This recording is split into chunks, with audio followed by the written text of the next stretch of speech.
శుక్రవారం ఇంద్రాణి వా విధవా శుక్రునికి అధిదేవత ఇంద్రాణి.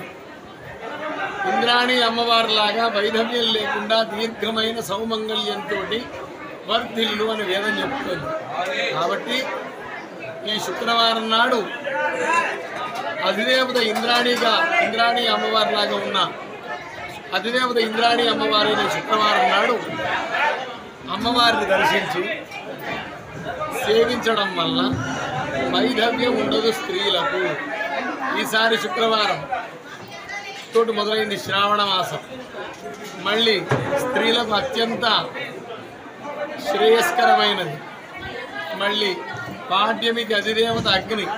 రామగ్నిపర్ణాం తపసాజ్వలంతీం వైరోచనీ కర్మఫలేషు దుష్టాం ఆరోగ్యం భాస్కరాదిచ్చేత్ ధనమిచ్చేత్ హితాశనః.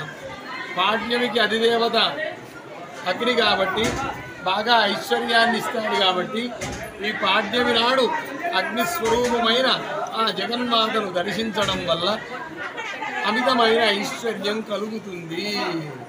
అట్లాగే కాళీక్రమాన్ని అనుసరించి పాడ్యమికి అధిదేవత కాళీ.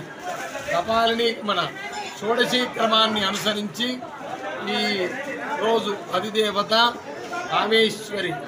కామేశ్వరి సమస్త సర్వమంగళప్రదాయని. కాళీ అమ్మవారు సమస్తమైన దుష్ట శక్తులను అణచివేసి దైవీ శక్తులు మనలో ప్రాప్తింపజేస్తారు.